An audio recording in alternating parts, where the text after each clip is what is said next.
Hello बच्चों, एक बार सभी का इस ऑनलाइन प्लेटफॉर्म पर फिर से हार्दिक स्वागत है।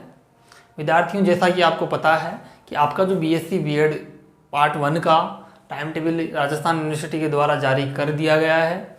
इसलिए प्यारे विद्यार्थियों, अब आपको अपनी तैयारी को और ज़्यादा मजबूत करना है। इसलिए हम जो आपका ऑप्टिक्स वाला जो पेपर है वो आज स्टार्ट करते हैं, क्योंकि उसी इलेक्ट्रोमैग्नेटिज्म में मैंने आपको करवा दिया है 1 यूनिट, और आप थोड़ा बहुत अपने नोट्सों से पढ़िएगा। ओके विद्यार्थियों, क्योंकि इतना टाइम हमारे पास नहीं बचा है।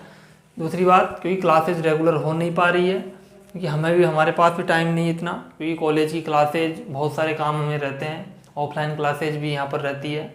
इस वजह से जितना टाइम हम आपके लिए निकाल पा रहे हैं वो हम आपको यूट्यूब पे टाइम दे रहे हैं, ऐसी कोई बात नहीं है। लेकिन अब हमारा ऑप्टिक्स का जो पेपर है उसे हम स्टार्ट कर रहे हैं प्यारे विद्यार्थियों। तो आज हम यूनिट नंबर 1 स्टार्ट करते हैं, जो कि आपकी प्रकाश की फर्स्ट यूनिट कौन सी है? व्यतिकरण। ओके, जो आपके पास फर्स्ट यूनिट का नाम यही है, आपके व्यतिकरण है। तो इसको अपन स्टार्ट करते हैं। ओके प्यारे विद्यार्थियों, तो सबसे पहले आप जो हेडिंग है वही डाल लीजिएगा व्यतिकरण की। किसकी हेडिंग डालोगे? व्यतिकरण।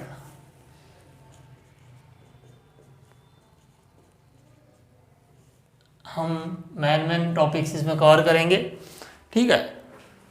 ज़्यादा बेसिक में नहीं जानेंगे व्यतिकरण क्या है, क्या चीज़ें हैं, है ना। बहुत टाइम लगेगा, ऐसे तो ऑप्टिक्स पेपर बहुत बड़ा है, कम से कम अच्छे से पढ़ने के लिए 2-2.5 महीने चाहिए आपको। ओके, तो अभी हमारे पास जितना टाइम है उसको यूज हम कर लेते हैं। तो देखिएगा, व्यतिकरण के बारे में परिभाषा लिखें। इसकी क्या परिभाषा होगी? जब समान आयाम व जब समान आयाम व तीव्रता की 2 या 2 से अधिक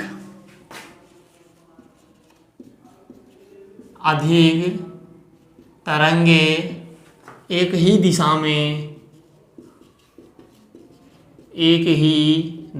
में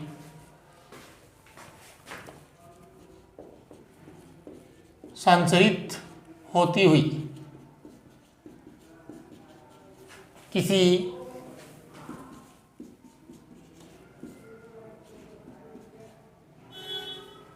एक उभयनिष्ठ बिंदु पर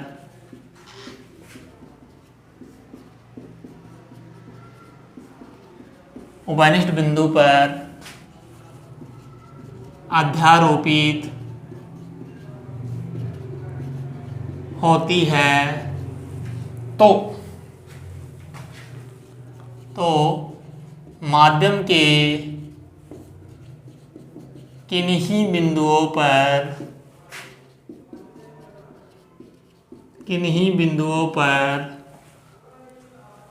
तीव्रता का मान अधिकतम तथा किन्हीं बिंदुओं पर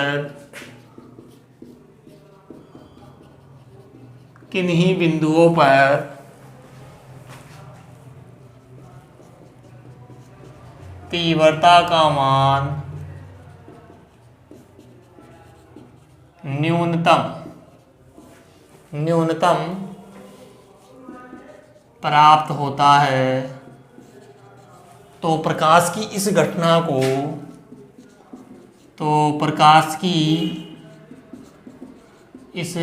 को व्यतिकरण कहते हैं। व्यतिकरण, इंटरफेरेंस, इंग्लिश वाले बच्चे इंटरफेरेंस कहेंगे इसको, व्यतिकरण कहते हैं।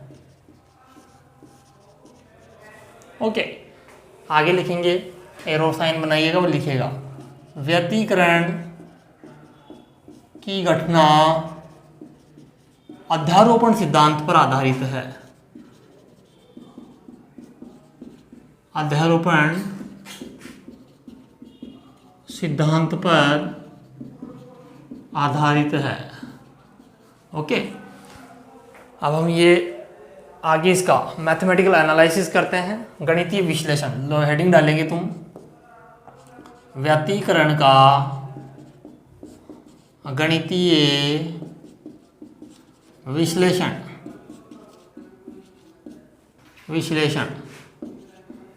व्यतिकरण का गणितीय विश्लेषण या कहे तो मैथमेटिकल एनालिसिस। ओके, तो इसका मैथमेटिकल एनालिसिस करते हैं।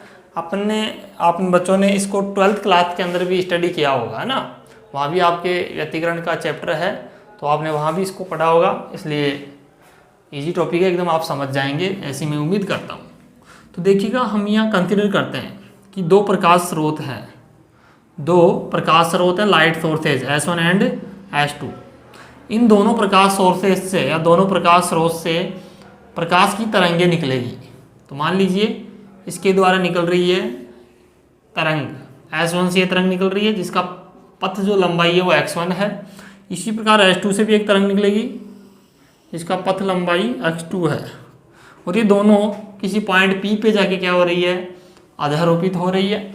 ओके, तो अब हम ये चाहते हैं कि परिणामी तरंग का, ये दो तरंग थी, इनके तरंग समीकरण हम लिख लेंगे। अब हम ये चाहते हैं कि आखिर परिणामी तरंग का आयाम क्या होगा, परिणामी तरंग की तीव्रता क्या होगी, ठीक है ना। ये हम, और परिणामी तरंग का कला कोण या पथ लंबाई कितना होगा, हम ये बातें जानने की यहाँ पर कोशिश करते हैं विद्यार्थियों। ओके, तो अब देखिएगा, तो यहाँ पर थोड़ा सा हम लिखेंगे, माना S1 S2 दो प्रकाश तरंगे हैं, दो प्रकाश स्रोत हैं जिनसे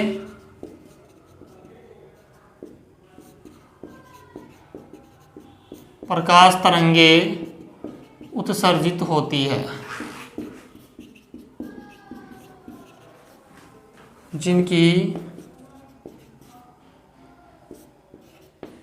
पथ लंबाई या पथ, जिनका पथ परिभाषित है, ऐसे बोल सकते हैं, जिनकी पथ लंबाई क्रमशः x1 व x2 है। यह दोनों तरंगे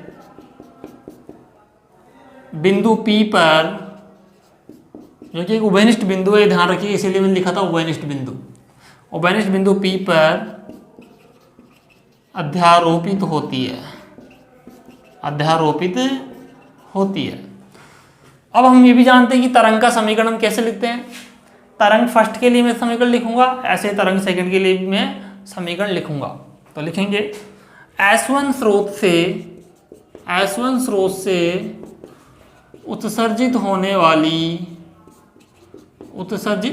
वाली तरंग का समीकरण कैसे दोगे समीकरण? सिंपल समीकरण कैसे देते हो आप? y बराबर a sign omega T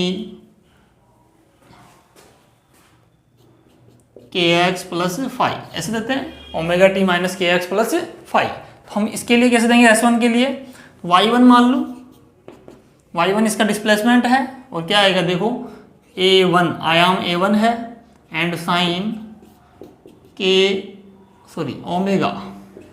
omega T minus k x1 plus फाइव1, या फाइव1 कला कोण है, क्या है, इस तरंग का कला कोण फाइव1।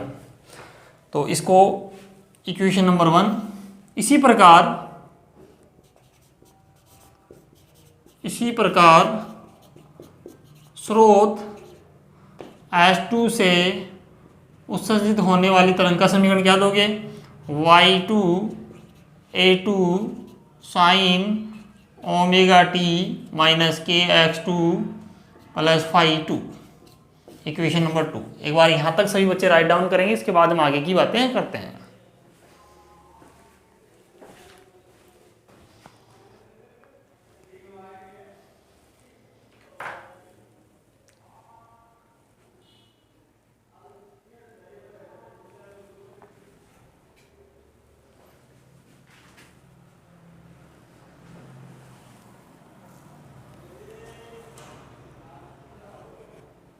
विद्यार्थी वीडियो को पॉज कर लीजिएगा और आराम से लिख लीजिएगा। ओके, आगे चलते हैं अपन। क्योंकि ज़्यादा टाइम हम लगाएंगे तो फिर आपका जो लेक्चर है वो काफ़ी बड़ा बन जाएगा, इसलिए आप वीडियो को पॉज करें, आराम से नोट लिख लीजिएगा।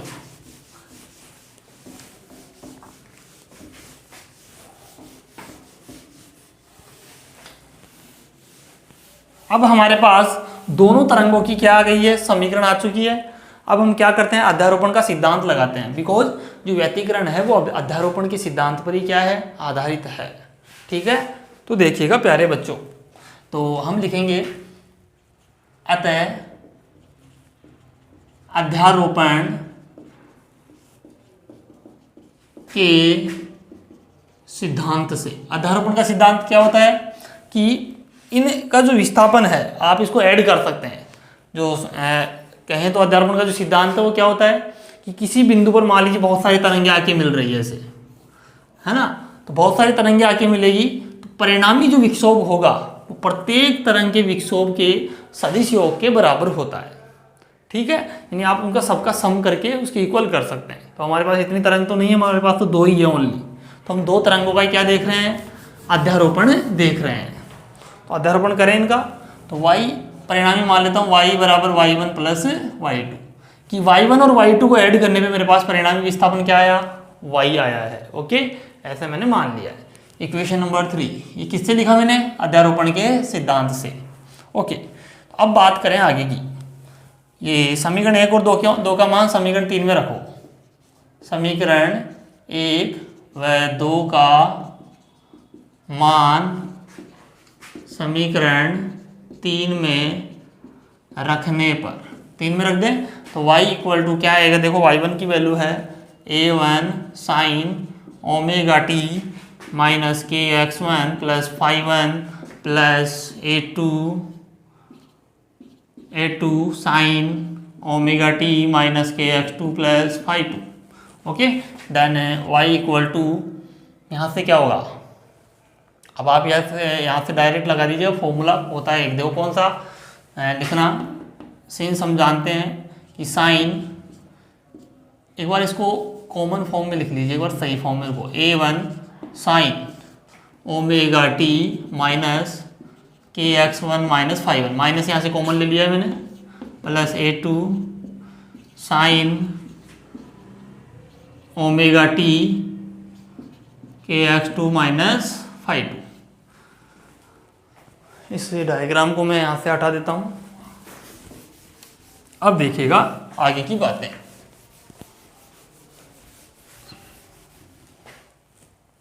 तो y इक्वल टू, अब देखो ये इतना कर लिया आपने, अब लिखेंगे since sine a minus B equal to क्या होता है, sine a cos b cos a और साइन b, ये वाला फॉर्मूला इसमें अप्लाई करेंगे।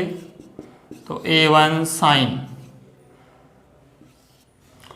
a माइनस बी, इसको b मानना है, तो साइन a का मान मतलब ओमेगा टी, और कोस के x1 फाई1, ये तो सबको लगाना आता है ना, फॉर्मूला वगैरह तो आता होगा लगाना। फिर minus cos omega T and sine के साथ क्या आएगा, के x1 और फाई1। ठीक है, ये आपके पास, इसका हमने ओपन कर दिया फॉर्मूले की सहायता से। अब ऐसे a2 sine omega T cos के x2 phi and minus cos omega T और साइन के x2 माइनस फाई2। ठीक है, यहाँ तक आपने इस फॉर्मूले की सहायता से इसको ओपन कर दिया। नाउ आगे हम इसको सोल्व करें तो देखिएगा, अब कैसे सोल्व करेंगे बताइएगा। अब आप यहाँ से कॉमन लेने की कोशिश करिए, देखोगे कि साइन ओमेगा टी यहाँ भी है और साइन ओमेगा टी इसमें भी है, तो साइन ओमेगा टी वाली टर्म्स को आप कॉमन ले लीजिएगा, साइन ओमेगा टी, तो a1 अंदर जाएगा, a1 कोस के x1 और फाई1। ठीक है, a1 कोस के x1 माइनस फाई1 हो गया, ओमेगा टी बाहर हो गया। ऐसे ही देखोगे आगे की बात, इसमें क्या करोगे, प्लस a2 कोस के x2 minus phi two, omega T तो बाहर हो गया ना, तो ये वाला एक टर्म आपके पास आया है। इसी प्रकार से आप देखो कोस ओमेगा टी यानी माइनस का कोस ओमेगा टी कॉमन ले लीजिएगा, इससे क्या मिलेगा माइनस कोस ओमेगा टी से देखिएगा ये वाला, यानी आपको मिलेगा इसमें a1 साइन kx1 और phi one, kx1 phi one, और इसमें क्या मिलेगा देखो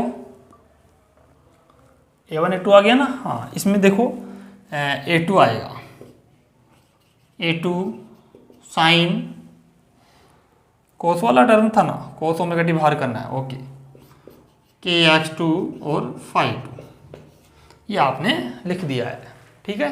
तो ये वाली टर्म्स आपके पास आ गई है प्यारे बच्चों।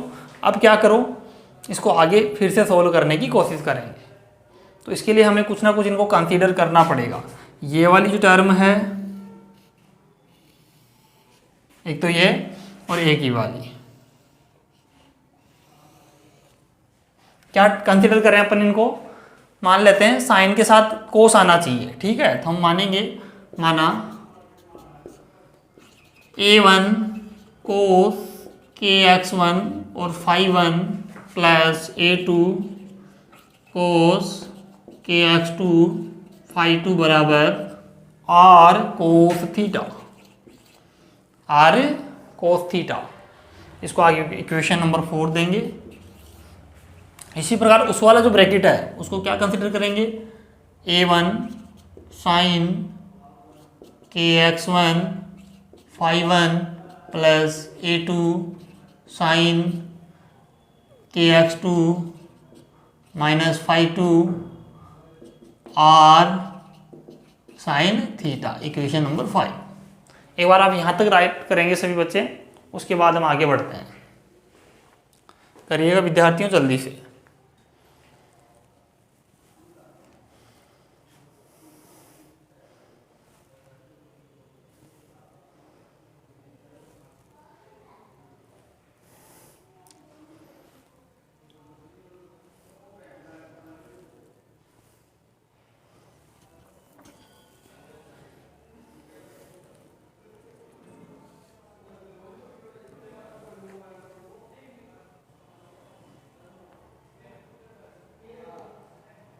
चले विद्यार्थियों, चलते हैं आगे की तरफ। आप वीडियो को पॉज कर लीजिएगा, आराम से लिख लीजिएगा। तो अब हम यहाँ तक पहुँच चुके हैं, अब देखिएगा आगे का प्रोसीजर क्या है।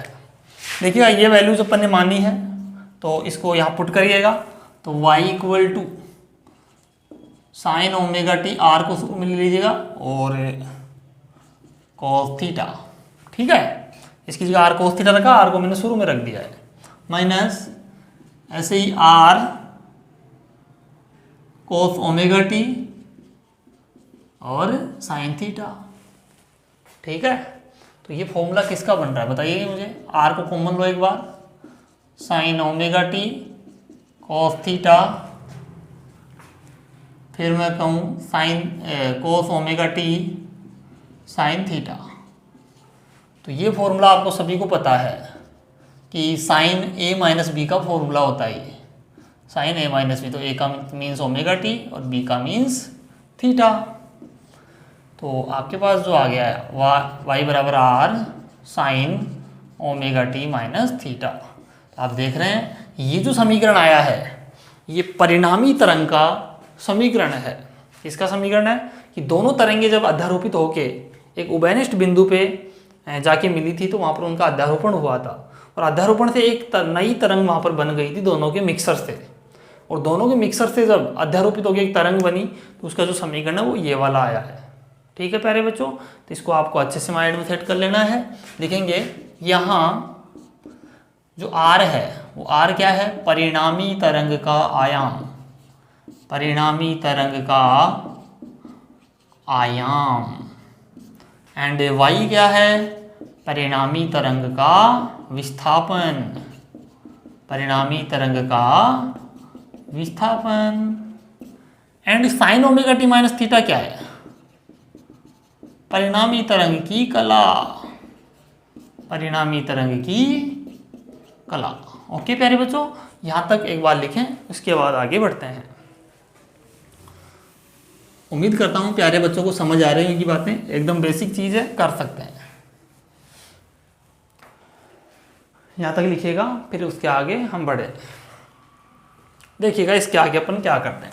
अब हमें क्या चाहिए, इस परिणामी तरंग का जो आयाम आ रहा है, इस आयाम की वैल्यू हम निकालने की कोशिश करते हैं।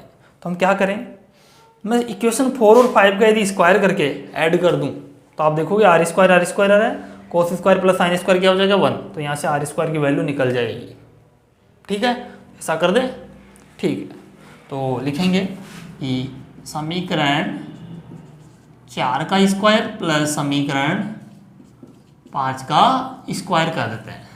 तो करिएगा square, R square cos square theta plus add भी कर रहा हूँ मैं साथ के साथ R square sine square theta.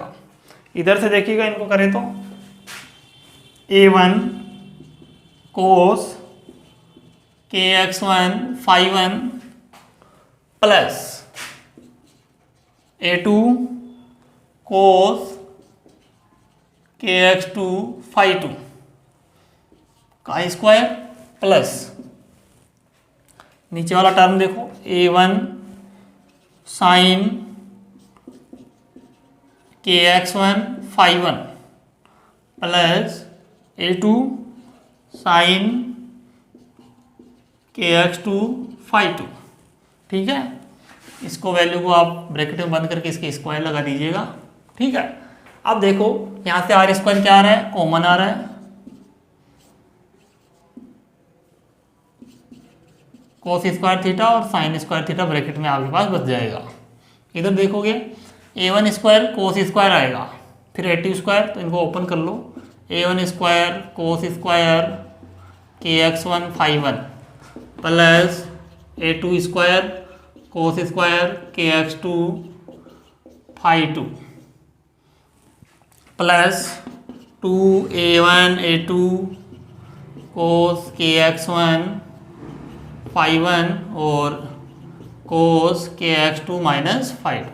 ए square plus b square 2ab वाला फॉर्मूला यहाँ पर मैंने अप्लाई कर दिया है। नेक्स्ट उसके बाद में a1 square sine square kx1 phi1 plus a2 square sine square kx2 minus phi2। Okay, and plus 2a1 a2 sine kx1 phi1 and sine kx2 minus phi2। Okay, तो अब यहाँ से अपन क्या करें कि इस वैल्यू को हम 1 लिख सकते हैं आर स्क्वायर, क्योंकि ये वाला हमारे पास ट्रिग्नोमेट्री की आइडेंटिटी होती है कि sine square plus cos square equal to 1। यहाँ पर देखिएगा, यहाँ पर तुम ऐसी टर्म्स कॉमन लो, देखो एक तो a1 स्क्वायर से a1 स्क्वायर वाला देखो, ये दोनों देखो सेम है, तो इन दोनों का जो ट्रिग्नोमेट्री आइडेंटिटी लग जाएगी तो 1 हो जाएगा। ओके, तो a1 स्क्वायर कॉमन आएगा, कोस square kx1 phi1 plus sign square kx1 phi1। ठीक है, प्लस ऐसे a2 स्क्वायर भी आप कॉमन लो, इस और इस टर्म का तो हो गया, कॉमन आ गया। इसमें देखो a2 स्क्वायर कॉमन आएगा, वही वहाँ पर भी देखोगे तो कोस square kx2 phi2 plus sign square kx2 minus phi2, ये वाला टर्म आ गया। तो ये स्क्वायर वाले टर्म तो हमारे पास आ गए हैं। अब कौन से बच गए, 2 वाले। तो अब देखो प्लस 2a1 a2 कॉमन आएगा दोनों में से, तो ऊपर वाले में क्या बच रहा है, कोस kx1 phi1 कोस kx2 माइनस phi2, और यहाँ पर क्या बचेगा plus sign kx1 phi1 and sign, नीचे लिख देता हूँ मैं यहाँ पर, साइन kx2 माइनस phi2। एक बार देखता हूँ विजिबल है कि नहीं तुम्हें ये।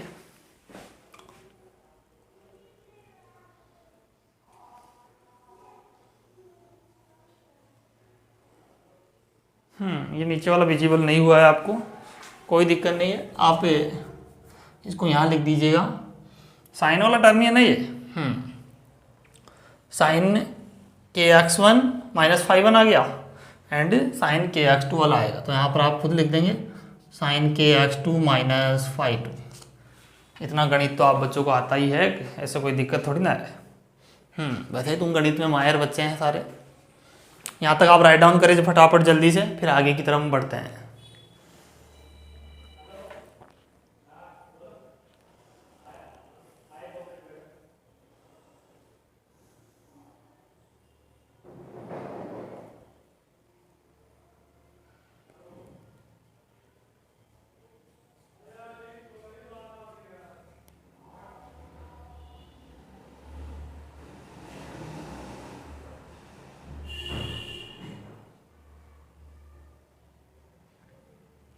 चले आगे की तरफ, देखिएगा विद्यार्थियों,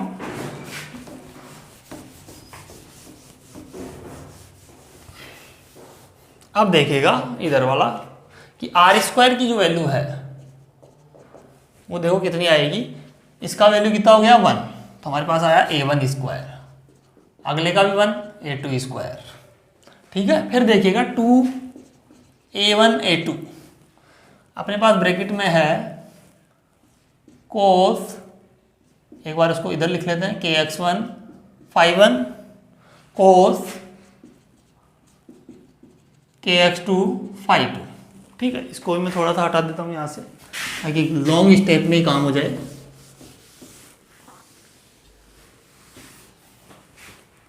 अब देखिएगा कोस के एक्स टू माइनस 5 2 आ गया प्लस साइन के एक्स वन 5 1 और साइन, आप समझ लीजिएगा उस टर्म को, वो जो आपको वहां पर नहीं दिख रही थी, के एक्स टू 5 2। ठीक है, ये वाला वैल्यू हमारे पास आ गया है।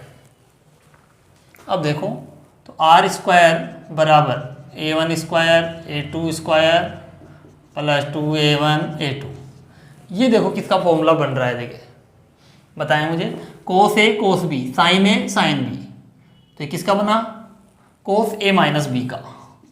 तो कोस ए माइनस बी का फॉर्मूला बन गया है ये, के एक्स वन 5 1 ए तो ये बी ए के एक्स टू माइनस 5 2। ठीक है, ये फॉर्मूला अपन ने यहाँ पर अप्लाई किया है। तो आर स्क्वायर बराबर a1 square a2 square 2a1 a2। अगर मैं इन ब्रैकेट्स को इंटरचेंज कर दूं तो आपको पता है नेगेटिव साइन आएगा बाहर, लेकिन कोस में उसका कोई फर्क नहीं पड़ता, बिकॉज आपने ट्रिग्नोमेट्री में एक फॉर्मूला पढ़ा हुआ cos minus theta equal to cos theta, because ये इवन फंक्शन होता है, कोस सम फलन होता है, इसलिए आप इनको इंटरचेंज करेंगे जहाँ माइनस आएगा बाहर उसका कोई इफेक्ट नहीं पड़ेगा। तो कोस के एक्स टू 5 2 के एक्स वन और 5, इसको पहले इसको बाद में लिख दिया मैंने। आर स्क्वायर बराबर a1 square a2 square 2a1 a2 कोस, यहाँ से देखो क्या कॉमन आ रहा है, के कॉमन आया x2 माइनस x1, ऐसे ही माइनस 5 2 माइनस 5 1। अब यहाँ पर कुछ मानेंगे, माना कि x2 माइनस x1 को हम डेल्टा कह दें, पथांतर, ये क्या है, पथांतर हो गया परिणामी तरंग का। ऐसे ही 5 2 माइनस 5 1 को मैं फाई कंसिडर कर रहा हूँ। ठीक है, ये भी क्या है, कलाकोण या कलांतर कह देते हैं इसको, कलांतर। ठीक है, ये वाला वैल्यू हमारे पास आ गया। तो वैल्यूज को पुट करो, आर स्क्वायर बराबर a1 square a2 square 2a1 a2 cos के डेल्टा और माइनस 5, ये है ना। ओके, तो एक बार यहाँ तक देखो, आगे देखोगे यदि ऐसा मान लूँ कि जो शुरू में हमारे पास तरंगे थी, स्टार्टिंग में उनका कलाकोण क्या है, सेम है, ऐसा हम मान के चल रहे हैं। तो हम कहें यदि तरंगों कि प्रारंभिक स्थिति में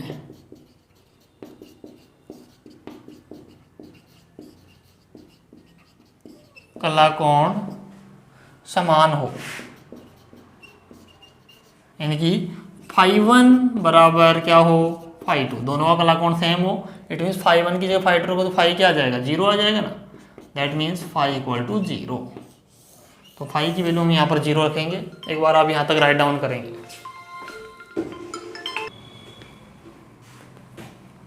ठीक है बच्चों, यहाँ तक एक बार राइट डाउन करेंगे, इसके बाद आगे देखते हैं अपन।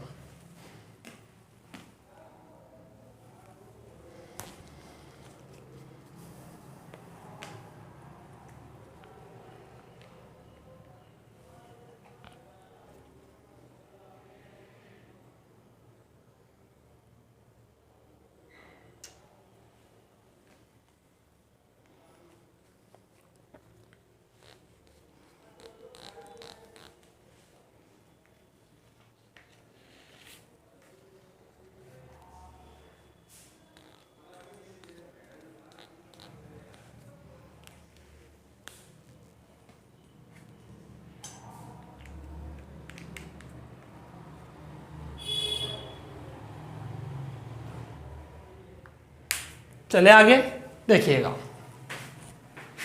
अब इसके बाद की बातें हम करते हैं।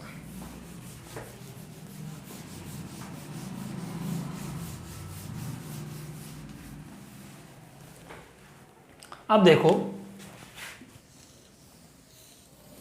अब हम क्या करें, फाई की जगह जीरो रख देते हैं। तो आर स्क्वायर बराबर a1 square plus a2 square plus 2a1 a2 cos के डेल्टा। क्योंकि फाई की जगह आपने क्या रखा है, जीरो, क्योंकि हम ये मान रहे हैं कि प्रारंभिक अवस्था में इनके द्वारा जो उत्सर्जित तरंगे हैं प्रकाश स्रोतों के द्वारा, उनका जो कला कोण है वो इक्वल मान रहे हैं। तो उस कंडीशन में फाई क्या हो जाएगा, जीरो हो जाएगा। अब यहाँ पर आप देख रहे हो जो डेल्टा है वो पथांतर है प्यारे बच्चों। क्या है, पथांतर। तो इस पथांतर के बेस पे आगे व्यतिकरण को दो भागों में डिवाइड किया गया। एक होता है संपोषी व्यतिकरण, एक होता है विनाशी व्यतिकरण। Constructive interference and destructive interference. Okay, तो यहाँ पर हम दो प्रकार के व्यतिकरणों का अध्ययन करेंगे। तो देखिएगा, तो कहें पहला, इसको, ये तो आपका परिणाम ही आ ही गया ना, आर स्क्वायर, यानी आर की वैल्यू निकालोगे तो अंडर रूट लग जाएगा इस पर। ठीक है, या उससे पहले हम तीव्रता का समीकरण और निकाल लेते हैं। यहाँ से तीव्रता देखिए क्या होगी, वी नो दैट हम जानते हैं सभी बच्चे क्या, कि आई इक्वल टू, यानी आई जो है प्रोपोर्शनल होता है आर स्क्वायर के, यानी कि आयाम का स्क्वायर उसकी तीव्रता के समानुपाती होता है। इट मीन्स मैं यहाँ पर इस प्रोपोर्शनल साइन को हटा के कांस्टेंट लूंगा के आर स्क्वायर। तो मैं इसको तीव्रता के फॉर्म में लिखना चाहता हूँ। कैसे लिखूंगा बताओ, मैं इस समीकरण को के से मल्टीप्लाई करा दूँ। यदि के आर स्क्वायर के a1 स्क्वायर के a2 square plus 2 a1 a2 cos के डेल्टा। के आर स्क्वायर की जगह क्या लिख दोगे, आई, के a1 स्क्वायर की जगह i1, इसकी जगह i2। यहाँ कैसे करोगे, यहाँ मैं ऐसे कर सकता हूँ क्या, इसको के को दो बार लिख लो, रूट के a1 एक बार रूट के a2 कोस के delta. i equal to i1 प्लस i2 2 रूट के a1 का मीन्स क्या हुआ, यहाँ से देखो मैं दोनों तरफ इसका रूट लूँ तो r, यानी रूट के r की जगह रूट i आ सकता है, तो रूट के a1 की जगह रूट i1 आ सकता है। और इसी की तरह इसके यहाँ पर क्या आ जाएगा, रूट i2 कोस के डेल्टा। तो आपके पास परिणामी तरंग का या परिणामी तरंग की तीव्रता का समीकरण आ गया है। यहाँ तक आप लिखेंगे, उसके बाद हम चलते हैं व्यतिकरण के प्रकार पढ़ेंगे। फिर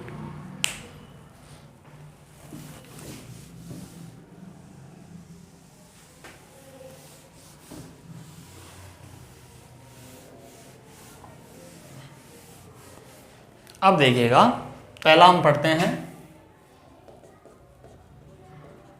संपोषी व्यतिकरण। संपोषी व्यतिकरण, कंस्ट्रक्टिव इंटरफेरेंस। देखिए उसमें क्या होता है, संपोषी व्यतिकरण के अंदर जो प्रकाश की तीव्रता है वो आपको अधिकतम मिलेगी। क्या मिलेगी? एक ऐसा व्यतिकरण जिसमें परिणामी तरंग की तीव्रता अधिकतम प्राप्त हो उसे हम संपोषी व्यतिकरण कहते हैं। यानी पथांतर की वैल्यू इस प्रकार ली जाए, इस प्रकार पथांतर की वैल्यू हो कि परिणामी जो तीव्रता की वैल्यू है वो हमें मैक्सिमम प्राप्त हो, तो उस कंडीशन में जो व्यतिकरण प्राप्त होगा उसे हम संपोषी व्यतिकरण कहते हैं।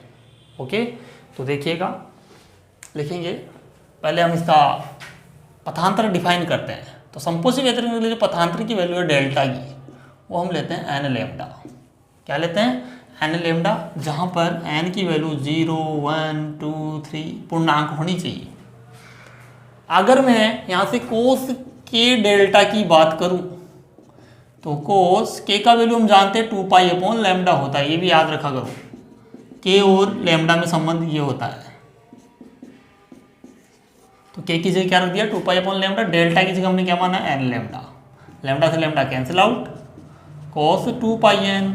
और आप सभी जानते हैं कि एन की जगह 0, 1, 2, 3 कुछ भी रखो, कोस की वैल्यू हमेशा क्या मिलेगी आपको? +1 मिलेगी, अर्थात मैक्सिमम मिलेगी कोस की वैल्यू। क्योंकि कोस की दो ही वैल्यू होती है, -1 एंड +1, तो ये मैक्सिमम वैल्यू होती है और ये वाली मिनिमम वैल्यू होती है। तो +1 आ गया, इट मीन्स वहाँ पर +1 रख दें अपन। तो हमारे पास जो r² की वैल्यू है, पहले तो वो देखो क्या होगी, a1² a2² 2a1 a2, और कोस के डेल्टा की वैल्यू क्या हो गई 1। तो r की जो आपसे वैल्यू आएगी वो कितनी आएगी, a1² a2² 2a1 a2। ठीक है, तो ये वाली आपकी किसकी वैल्यू आ गई? परिणामी आयाम की, परिणामी तरंग के आयाम की। ऐसे तीव्रता की वैल्यू निकालें, कितनी आएगी? I1 + I2 2√I1 और √I2। कोस के डेल्टा की वैल्यू 1, I बराबर इसको क्या लिख सकते हो, √I1 + √I2 का होल स्क्वायर। ठीक है ना, ये वाली वैल्यू आ गई है अपने पास। ये क्या है? I मैक्सिमम की वैल्यू है। अगर मैं I1 बराबर I2 बराबर I0 ले लूँ, अर्थात मैं दोनों प्रकाश स्रोतों से जो तरंगें उत्सर्जित हो रही है उनकी तीव्रताएं बराबर ले लूँ, तो उस कंडीशन में देखते हैं I मैक्सिमम की वैल्यू क्या मिलेगी। I0 + I0 रूट लग रहा है का स्क्वायर, क्या होगा बताओ? 4I0। तो I मैक्सिमम की वैल्यू क्या आ गई? 4I0। यहाँ तक आप लोग सभी बच्चे लिखेंगे। इसको भी आप कुछ लिख सकते हैं, देखो R की शॉर्टकट फॉर्म लिखना चाहें यहाँ से, तो A1 + A2 का स्क्वायर बनेगा, अंदर स्क्वायर से रूट कट जाएगा।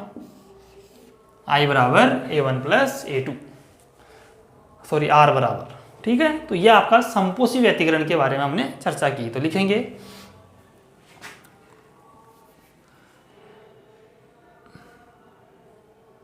वह व्यतिकरण, इसमें नीचे लिख देना, वह व्यतिकरण जिसमें परिणामी तरंग की तीव्रता का मान अधिकतम प्राप्त हो, तो उसे संपोषी व्यतिकरण कहते हैं। संपोषी व्यतिकरण कहते हैं। ठीक है, अगर मैं आयाम भी बराबर मान लूँ, ऐसा तो कह सकता हूँ ना, A1 बराबर A2 बराबर A मान ले तो 2A आएगा, मैक्सिमम वैल्यू आएगी आयाम की भी। ठीक है, तो यहाँ तक आप लोग लिखें एक बार, फिर हम विनाशी व्यतिकरण की चर्चा करते हैं।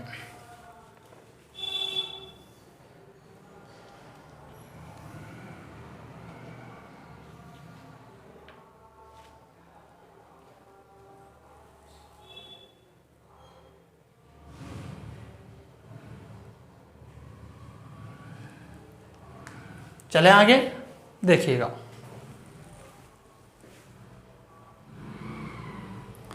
तो अब हम विनाशी व्यतिकरण की तरफ बढ़ते हैं। उम्मीद करता हूँ सभी बच्चों को ऑप्टिक्स अच्छे से समझ आ रहा होगा।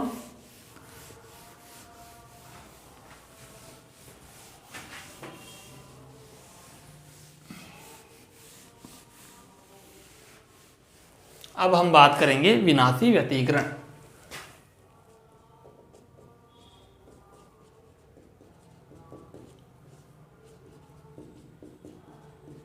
विनाशी व्यतिकरण में देखो क्या होगा, यानी इसमें जो प्रकाश की तीव्रता है वो न्यूनतम प्राप्त होगी। ठीक है, तो देखिएगा इसके लिए जो पथांतर की वैल्यू निर्धारित की गई है वो है 2n+1 λ/2, या फिर आप डेल्टा वैसे भी लिख सकते हैं, 2 को कॉमन ले लीजिएगा, n+12 लैम्डा, कैसे भी लिख लो कोई फर्क नहीं पड़ेगा। तो मैं cos k डेल्टा की वैल्यू निकालूं तो cos k की वैल्यू क्या होती है 2π/λ, डेल्टा की वैल्यू क्या आएगी n+12 लैम्डा, तो 2 लैम्डा से लैम्डा कैंसिल, cos 2n+12 पाई। अगर मैं इसको और आगे सोल्व करूँ तो क्या हो जाएगा cos 2n+1 पाई, वही n बराबर 0 1 2 3 चलेगा।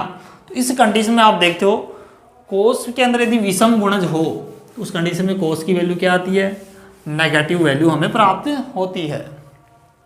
इस कंडीशन में आपको -1 प्राप्त होगा। तो r² की जो वैल्यू है वो क्या आएगी a1² a2² -2a1 a2, और यहाँ से r² को आप क्या लिखेंगे a1² a1 - a2 का होल स्क्वायर, r बराबर क्या आएगा a1 - a2। ठीक है, इफ a1 बराबर a2 बराबर क्या हो जाए a बन जाए, या a1 बराबर a2, यानी कि दोनों तरंगों का आयाम हम बराबर मान ले, तो उस कंडीशन में आप देखोगे जो r की वैल्यू है वो 0 प्राप्त हो रही है। ठीक है, तो r की वैल्यू 0 प्राप्त हो रही है, इसका मीन्स देखो अब हम देखते हैं तीव्रता की वैल्यू, I बराबर I1 + I2, यहाँ आ जाएगा -2√I1 और √I2, क्योंकि आपको पता है क्या हो जाएगा cos के डेल्टा की वैल्यू -1 हो गई, तो ये I मिनिमम आएगा। क्या आएगा मिनिमम, तो √I1 - √I2 का होल स्क्वायर। ठीक है, यदि I1 बराबर I2 बराबर I0 हो तो I मिनिमम की जो वैल्यू है वो 0 आ जाएगी। बताइए आएगी कि नहीं आएगी। तो अगर आपसे कई बार ऐसे ही पूछ लेता है I मैक्सिमम और I मिनिमम का रेशियो कितना होगा, I मैक्सिमम I मिनिमम, तो यहाँ से निकाल सकते I मैक्सिमम कितना आया था √I1 √I2 का स्क्वायर अपॉन √I1 √I2 का स्क्वायर। ये रिलेशन भी याद रखा करो, न्यूमेरिकल आ जाते हैं इस पर कभी कभार, है ना, तो ये रिलेशन आपको याद होना चाहिए। अब देखोगे तो इसकी परिभाषा क्या होगी, वह व्यतिकरण जिसमें परिणामी तरंग की तीव्रता न्यूनतम प्राप्त हो उसे विनाशी व्यतिकरण कहते हैं। विनाशी व्यतिकरण कहते हैं। ओके, तो विनाशी व्यतिकरण की कंडीशन में हमें पथांतर की वैल्यू इस प्रकार चुननी होती है ताकि उसकी जो तीव्रता है वो न्यूनतम प्राप्त हो। तो इसी वजह से व्यतिकरण को 2 भागों में बांटा गया है पथांतर के आधार पर। ठीक है, तो आपको समझ आई होगी इतनी बातें, यहाँ तक आप राइट डाउन करें सभी बच्चे, आगे की तरफ बढ़ते हैं फिर।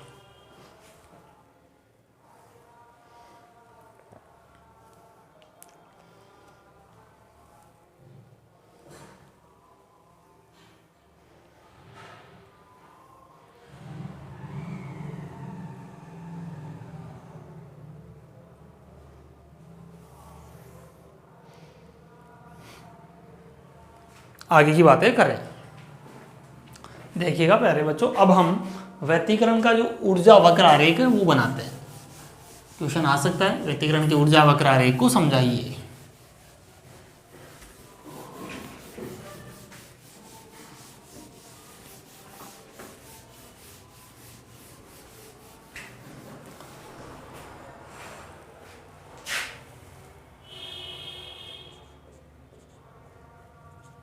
व्यतिकरण में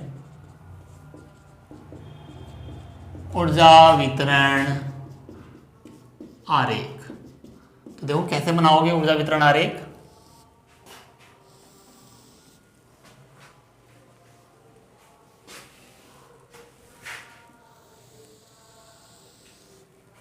ठीक है, तो इसमें क्या होगा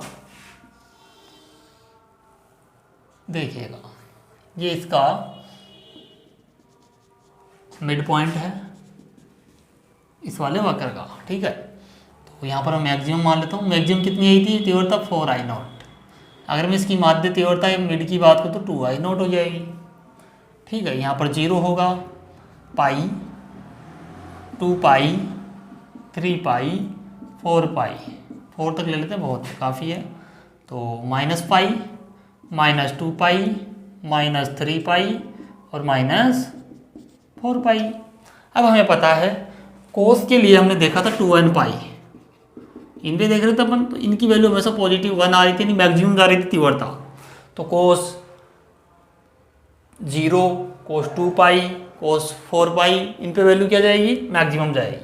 तो 0 पे वैल्यू कहाँ जाएगी, मैक्सिमम। तो ग्राफ यहाँ से स्टार्ट होगा, फिर ये देख रहे हो आप शिखर पॉइंट है इनके, यानी 4I0 का भी आप एक रेफरेंस पॉइंट बना लो ताकि ग्राफ बनाने में मिस्टेक नहीं होगी।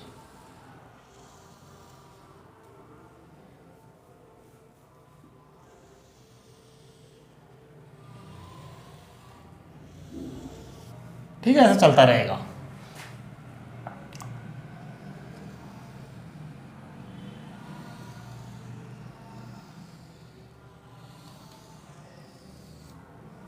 ये इनके पीक पॉइंट है जहाँ पर मैक्सिमम तीव्रता प्राप्त होगी। तो कोस के E1 मल्टीपल पे आप देख रहे हैं मैक्सिमम आ रही है, सही आ रही है ना। E1 पे क्या आएगी, E1 वाले पे मैक्सिमम तीव्रता मिलनी चाहिए, जबकि ओड वाले पे देखो न्यूनतम आनी चाहिए, क्योंकि हमें पता है ओड वाले में cos 2n+1 या n+12 पाई ऐसे था।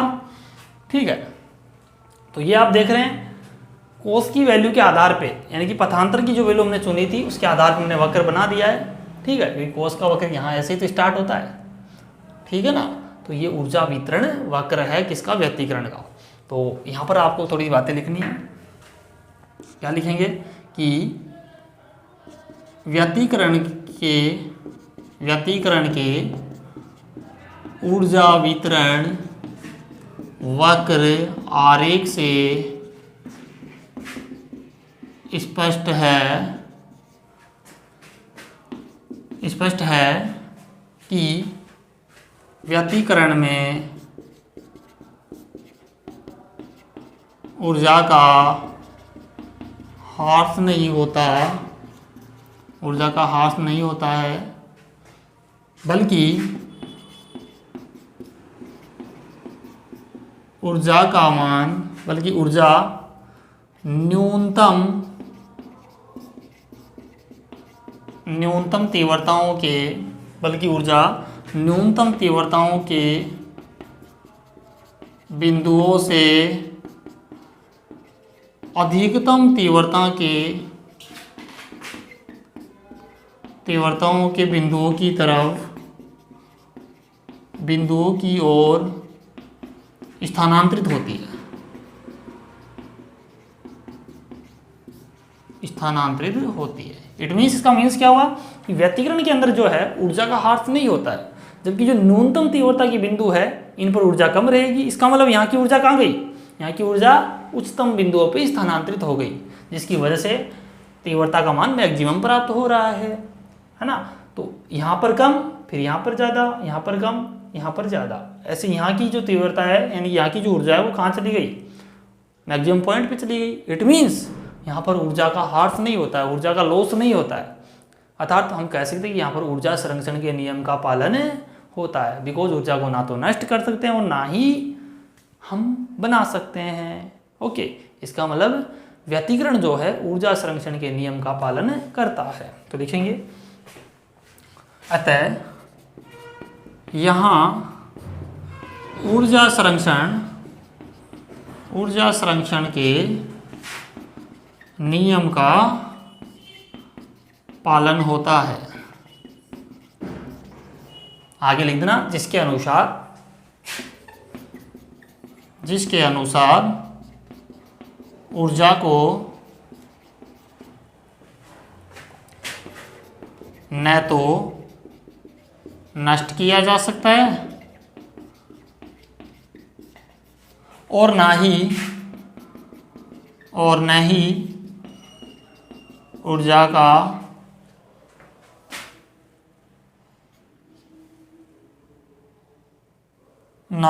को उत्पन्न किया जा सकता है।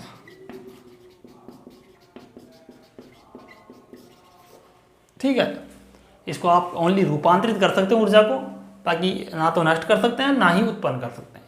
तो आपको वक्र शायद मेरे हिसाब से समझ आ गया होगा। एक बार फिर से देख लीजिएगा। कोस यहाँ 0 रखूंगा, इट मीन्स क्या आएगा कोस 0। तो कोस 0 की वैल्यू 1, यानी कि तीव्रता कहाँ चली गई है, मैक्सिमम चली गई है। तीव्रता का एक्सिस है, ध्यान रखना है यहाँ पर।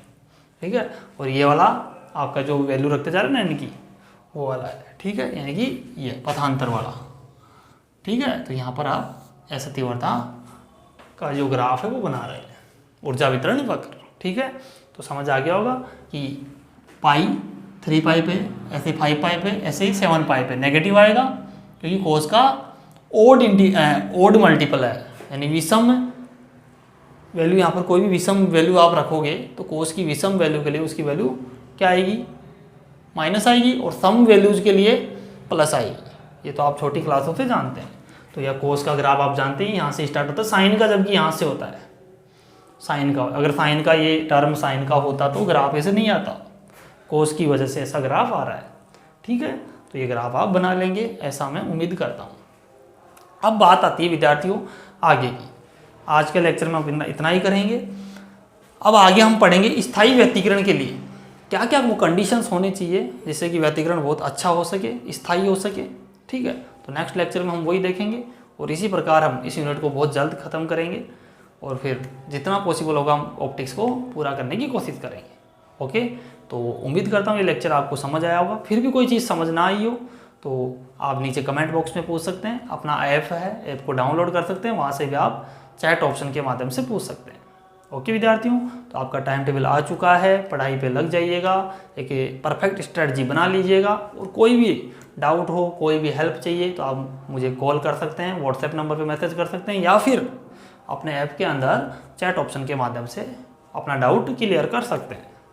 ओके विद्यार्थियों, उम्मीद करता हूँ आपको लेक्चर बहुत अच्छा लगा होगा। ठीक है, thank you for watching this video, and इसको शेयर भी करें विद्यार्थियों, ये फर्ज आपका बनता है ना। शेयर तो कर ही सकते हैं ना, ताकि सभी बच्चों को इसका फ़ायदा मिले।